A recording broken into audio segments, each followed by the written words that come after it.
नमस्कार। राजनीति विज्ञान के विषय क्षेत्र से संबंधित प्रश्नों की श्रृंखला में कुछ और प्रश्न इस प्रकार हैं। पहला प्रश्न, राजनीति विज्ञान की सर्वोत्तम अध्ययन पद्धति कौन सी है? वैज्ञानिक, दार्शनिक, ऐतिहासिक या तुलनात्मक? तो राजनीति विज्ञान की सर्वोत्तम अध्ययन पद्धति वैज्ञानिक है। जैसा कि मैंने कल भी बताया था कि राजनीति विज्ञान के अध्ययन के संदर्भ में विद्वानों में मतभेद है।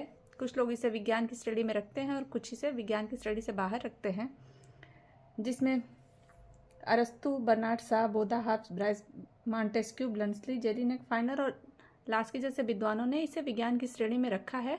तो वे वैज्ञानिक पद्धतियों के माध्यम से राजनीति विज्ञान के अध्ययन की तरफ अपना मत व्यक्त करते हैं। दूसरा प्रश्न है, राजनीति शास्त्र की दार्शनिक पद्धति को सर्वाधिक महत्व प्रदान किया है? किसने राजनीति शास्त्र की दार्शनिक पद्धति को सर्वाधिक महत्व दिया है? तो ये हैं प्लेटो। और प्लेटो ने दार्शनिक पद्धति के माध्यम से ही राजनीति विज्ञान के अध्ययन की बात कही थी और इसीलिए ये राजनीतिक दार्शनिकों के रूप में महत्वपूर्ण स्थान भी इन्हें प्राप्त है। अगला प्रश्न है, राजनीति विज्ञान के क्षेत्र को विस्तारित करने वाले हैं हॉब्स, वेबर, मैरियम और उपयुक्त तीनों।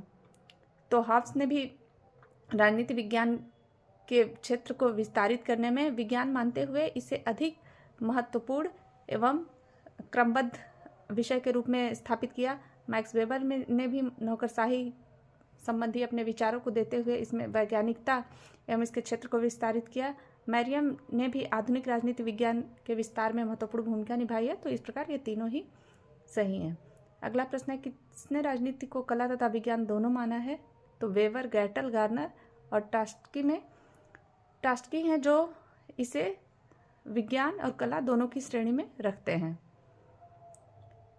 अगला प्रश्न है, विषय हेतु राजनीति विज्ञान शब्द के नामकरण का श्रेय किसे दिया जाता है? विलियम गॉडविन और वोllस्टोनक्राफ्ट को, ह्यूम को, फ्रेडरिक पोलक और सीले को। तो विलियम गॉडविन ने इसे राजनीति विज्ञान जो शब्द है इसका इन्वेंशन इन्होंने किया था, जबकि राजनीति विज्ञान कहने वाले जो दार्शनिक हैं वो अरस्तु थे, जैसा कि कल हम लोगों ने पढ़ा भी था। अगला प्रश्न है, किसने राजनीति को मौसम विज्ञान के समान अनिश्चित विज्ञान सिद्ध किया है? कैटलिन, लासवेल, लॉर्ड ब्राइस और गार्नर। तो लॉर्ड ब्राइस ने कहा है कि भौतिक और रसायन विज्ञान के समान ये विज्ञान नहीं हो सकता, लेकिन मौसम विज्ञान के अंतर्गत इसे विज्ञान माना जाता है, जिसमें कि भविष्यवाणियाँ निश्चित नहीं होती हैं कि एग्जैक्ट वो कैलकुलेशन दे, लेकिन फिर भी उसे विज्ञान की श्रेणी में रखा जाता है। तो इसी प्रकार राजनीति विज्ञान भी मानव व्यवहार से जुड़ा होने के कारण एग्जैक्ट कंक्लूजन तक नहीं पहुंचता है, फिर भी यह विज्ञान की श्रेणी में आता है।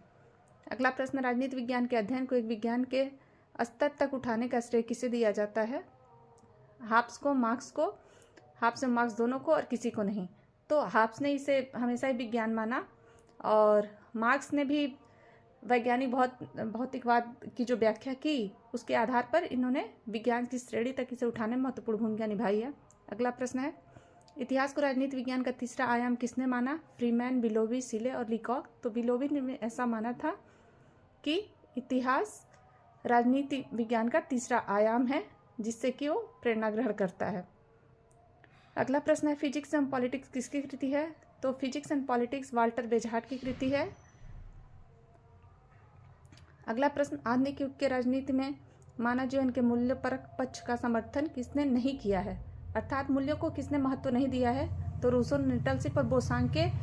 मैकियावली में सबसे ज़्यादा मैकियावली ने मानवीय मूल्यों के या मानव जीवन के मूल्यों की अपेक्षा की है और उसने ये भी कहा है कि एक राजा में शेर के जैसे फुर्ती या साहस होना चाहिए और एक लोमड़ी जैसे चालाकी होना चाहिए। तो उसने राजनीति के संदर्भ में मूल्यों के स्थान पर चालाकी और इसी कारण कौटिल्य से उसकी तुलना भी की जाती है।